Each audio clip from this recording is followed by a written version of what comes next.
আচ্ছা, জানেন কি দক্ষিণ কলকাতার ফুসফুস কাকে বলা হয়? হ্যাঁ, ঠিকই ধরেছেন, এই রবীন্দ্র সরোবরকে। কিন্তু যে ব্যাপারটাই বারবার আমার ইতস্তত বোধ হচ্ছিল তা হলো এটি নাকি কাপলস পার্ক। পরিবার বা বন্ধু বান্ধবীদের সাথে এখানে যাওয়াটা নাকি বেকারই হবে। কিন্তু এই ভাবনার সমাপ্তি ঘটল দিনের শেষে, যখন সবকিছু প্রত্যক্ষ পরিদর্শন করে নিজের চোখকেই আমি আর বিশ্বাস করতে পারছিলাম না।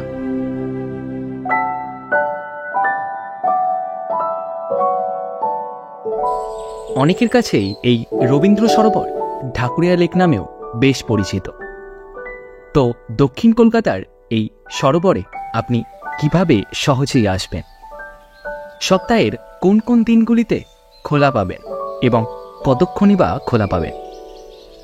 টিকিটের চাপ তো নেই বুঝলাম, তবে এতগুলি গেটের মধ্যে কোন গেটটি দিয়ে ঢুকলে আপনার সুবিধা হবে, এই সব কিছু আমি আজ আমার এই ভিডিওর মাধ্যমে আপনাদের সামনে তুলে ধরতে চলেছি। তো চলুন ভিডিওটির মূল ভাগে প্রবেশ করা যাক। এটি সপ্তাহের 7 দিনই ভোর 5টা থেকে রাত 8টা পর্যন্ত জনসাধারণের জন্য খোলা থাকে। প্রথমেই আসি কিভাবে এখানে আসবেন। দেখুন, রবীন্দ্র সরোবর যাওয়ার জন্য প্রথমে আপনাকে কলকাতা শহরে পৌঁছাতে হবে। এরপর আপনি যে কোনো ট্রান্সপোর্টে যেমন বাস, ট্রেন, মেট্রো কিংবা ট্যাক্সি ব্যবহার করে রবীন্দ্র সরোবর পৌঁছাতে পারেন। বাসে করে আসলে গোলপার্কে নেমে কিছুটা হেঁটে কিংবা রবীন্দ্র সরোবর বাসস্ট্যান্ডে নেমেই আপনি এই স্থানে প্রবেশ করতে পারেন। তবে 3 থেকে 4 মিনিটেই লেকে পৌঁছাতে হলে আপনি মেট্রোতে চাপতে পারেন, এবং এর সবচেয়ে নিকটবর্তী মেট্রো স্টেশন হল রবীন্দ্র সরোবর মেট্রো স্টেশন। কিন্তু আমি গেছিলাম ট্রেনে করে। শিয়ালদহ স্টেশনে নেমে সাউথ লাইনের ট্রেন ধরে 2টো স্টেশন বাদেই নামলাম ঢাকুরিয়া স্টেশনে। যেদিকে নামলাম তার অপোজিট দিকের রাস্তা ধরে সোজা চললাম। তারপর ফ্লাইওভার ক্রস করে দেখতে পেলাম এই বুদ্ধ মন্দির, এবং মন্দিরটি দেখতে দেখতে পৌঁছালাম গেট নম্বর 1-এ। এটি পশ্চিমবঙ্গ রাজ্যের দক্ষিণ কলকাতায় অবস্থিত একটি কৃত্রিম হ্রদ, বাগান এবং পার্ক। পুরনো সেই ইতিহাস ঘাটলে জানা যায় 1920 দশকের প্রথম দিকে কলকাতার মহানগরীয় অঞ্চলের উন্নয়নের দায়িত্বে নিয়োজিত কলকাতা ইমপ্রুভমেন্ট ট্রাস্ট 192 একর জ্বালা জঙ্গলময় জমি অধিগ্রহণ করে। তাদের উদ্দেশ্য ছিল এই অঞ্চলটিকে বসতিযোগ্য বানিয়ে তোলা। এই সময়ে একটি বৃহদাকার হ্রদ খনন কার্য শুরু হয়। এই হ্রদটি প্রথমে পরিচিত হয় ঢাকুরিয়া লেক নামে। পরে 1958 সালে বাঙালি সাহিত্যিক তথা নোবেল বিজয়ী কবি রবীন্দ্রনাথ ঠাকুরের নামেই এই হ্রদটির নামকরণ করা হয় অফিসিয়ালি। মনে রাখবেন, টিকিট চেক ইন এখানে না থাকলেও ব্যাগ কিন্তু এখানে চেক ইন হয়, এবং প্লাস্টিকের জলের বোতল কিংবা প্লাস্টিকের ফয়েলে মোড়ানো খাবার এখানে একেবারে নিষিদ্ধ। ও হ্যাঁ, আর এর সাথে ধূমপানও। যেহেতু কলকাতার সবচেয়ে সুন্দর জায়গাগুলির মধ্যে এটি একটি, তাই এই স্থান পরিষ্কার পরিচ্ছন্ন রাখার দায়িত্ব সম্পূর্ণই কিন্তু আমাদেরই। দেখুন, যেহেতু বেশ কিছু সময় কাটানোর মতো স্থান এখানে রয়েছে, তাই আমি 1 নম্বর গেট দিয়ে ঢুকে বাঁ দিক বরাবর সোজা চললাম 3 নম্বর গেটের পাশে অবস্থিত আর্ট গ্যালারিতে, যা মা ফিরে এলো নামে বেশ পরিচিত।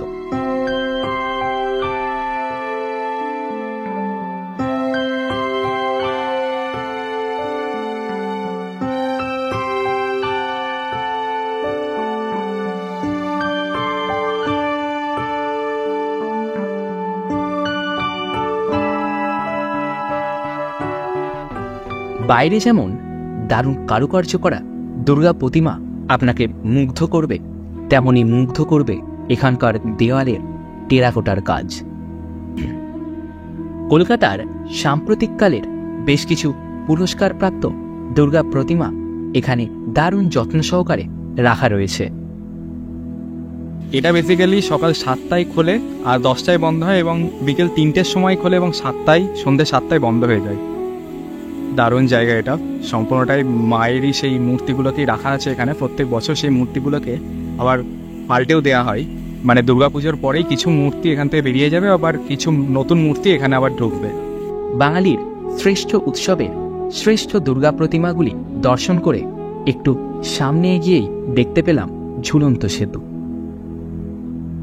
এটি 1926 সালে তৈরি হয় এবং হ্রদের দক্ষিণ ভাগকে এটি একত্রে যুক্ত করেছে।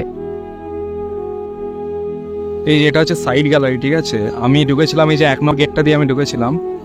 এখানে এই যে আর্ট গ্যালারিটা এখানে আছে। এবার এই সোজা গেলে এই যে হ্যাঙ্গিং ব্রিজ ট্রিজগুলো সেগুলো সব পাবেন। আর ওই সাইডটাতেও কিন্তু দারুণ দারুণ জিনিস আছে। লেক গার্ডেন মেট্রো স্টেশন হয়ে আসলে এইটা হচ্ছে গেট নম্বর 3। এখান থেকে ঢুকে যাচ্ছে সামনেই এই লিলি পুল। ওই সাইডটা থেকে ফিরে আসতে গিয়েই চোখে পড়ল এই কামানগুলি।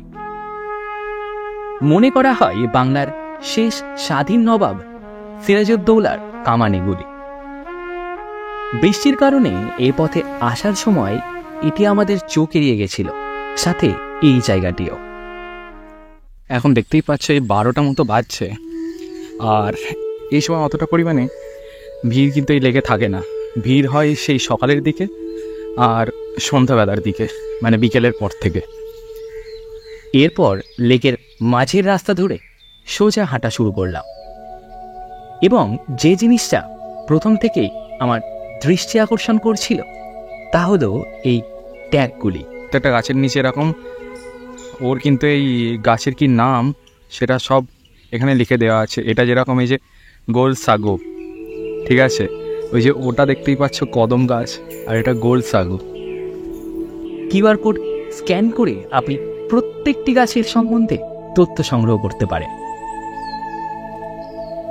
2012 সালের আংশিক বৃক্ষ গণনায় প্রায় 50টিরও বেশি প্রজাতির বৃক্ষ এখানে দেখা গিয়েছে, আর সেখানে কান পাতলেই শুনতে পাবে নানান রকম পাখির কিচিরমিচির শব্দ। এক কথায় অনবদ্য ব্যাপার। যেহেতু সকাল এবং বিকেলের টাইমটায় মানুষের ভিড়টা একটু বেশিই হয়, তাই এই দুপুর টাইমে কেউ বন্ধুর সাথে, কেউ বা পরিবারের সাথে, আবার কেউ প্রিয় মানুষটির সাথে শান্ত স্নিগ্ধ গাছের ছায়ায় বসে সময় কাটাচ্ছে।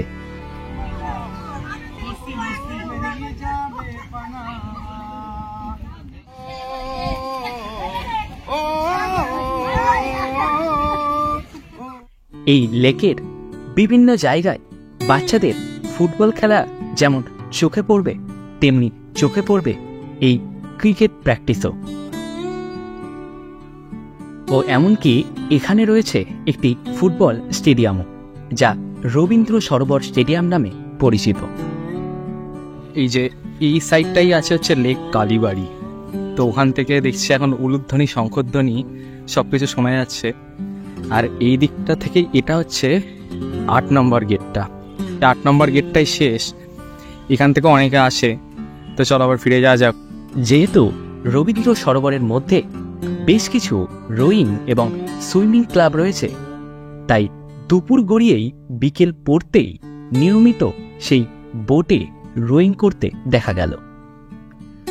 সকাল 6টা থেকে 7:30 এবং বিকেল 3:30 থেকে 6টা পর্যন্ত নিয়মিত এটি হয় নাকি। তো যাই হোক, সূর্যাস্তটা এখানে বসেই দেখব বলে চলে গেলাম চটপট বাকি অংশটা ঘুরে নিতে। এটি হলো পদ্মপুকুর। পুরো জলাশয় ঘিরে পদ্ম ফুটে আছে এবং জলের মধ্যে চলাফেরা করছে নানান রকম পাখি আর মাছ। এই যে এটা হচ্ছে গেট নাম্বার 10, ঠিক আছে। আর এই গেট নাম্বার 10 দিয়ে প্রবেশ করে এইটা হচ্ছে লায়ন সাফারি পার্ক, ঠিক আছে। এটা এখন বন্ধ আছে, তবে এটা সকাল 5টা থেকে 9:30 পর্যন্ত আর বিকেল 3টে থেকে সূর্যাস্ত পর্যন্ত এটা কিন্তু খোলা থাকে, ঠিক আছে। এখানেও দারুণ দোলনা ফোলনা আসে সব ছোটদের। তো বিকেলে দেখছি যদি ঢুকে দেখাতে পারি তাহলে খুব ভালো হয়।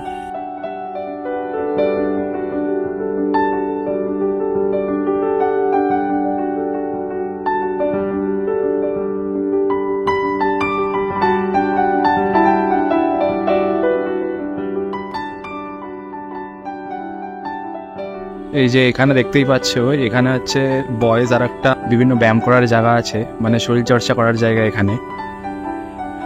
আর এইটা হচ্ছে বাচ্চাদের, মানে এইখানে বাচ্চারা সব বিভিন্ন খেলার জিনিস আছে ছোট বাচ্চাদের জন্য।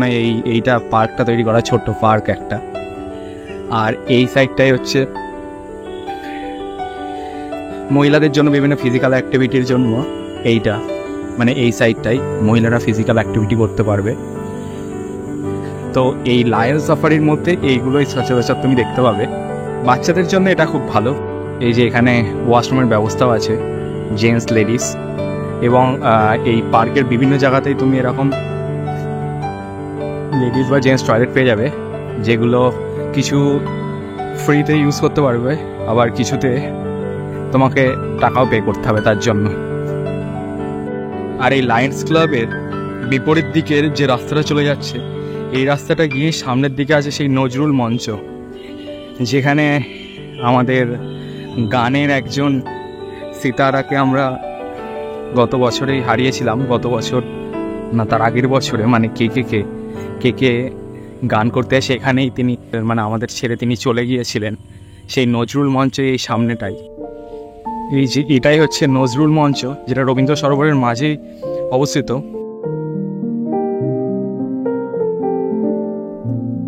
এইবার বাকি সময়টা এই মূল হ্রদের ধারে বসে কাটানো যাক।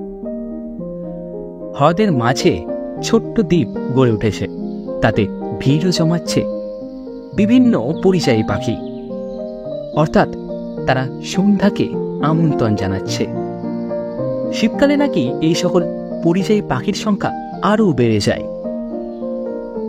মায়াবী সেই বিকেল পেরিয়ে যখন সন্ধ্যার সেই স্নিগ্ধ চাঁদ পূর্ব আকাশে উঁকি দিচ্ছে, তখন চারিদিক মেতে উঠেছে গিটার আর গানের সুরে।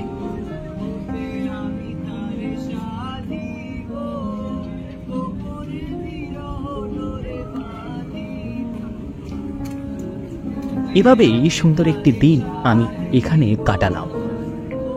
সত্যি কথা বলতে এই রবীন্দ্র সরোবরকে যে যেমনভাবে নেবে, তার কাছে রবীন্দ্র সরোবর ঠিক তেমনই। কারণ এই কংক্রিটে ঘেরা শহরে মানুষ থেকে পশু পাখি সকলেই চায় এই রকম সবুজ একটি নিরিবিলি পরিবেশ। আর সেই চাহিদা একই ধারে পূরণ করে আসছে এই সরোবর। তো কেমন লাগলো আজকের এই ভিডিও? কমেন্টে অবশ্যই জানাবেন। আপনার কমেন্টের অপেক্ষায় রইলাম।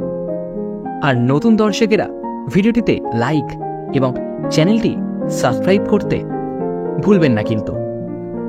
তবে বন্ধুদের সাথে ভিডিওটি শেয়ার করে আপনিও চলেই আসুন একদিন। আমি তবে এখন আসি, কিন্তু আগমনীর সর্বপ্রথম কুমোরটুলিতে আগমন, তার ভিডিও দেখতে হলে আমার ডান দিকের ভিডিওটি চেক করতে পারে। আর রবীন্দ্রনাথ ঠাকুরের জোড়াসাঁকোর ঠাকুর বাড়ি একদিনে কিভাবে ঘুরবেন তা জানতে আমার বাঁ দিকের ভিডিওটি চেক করতে পারে। আপনার সাথে ওখানেই দেখা হচ্ছে। টাটা।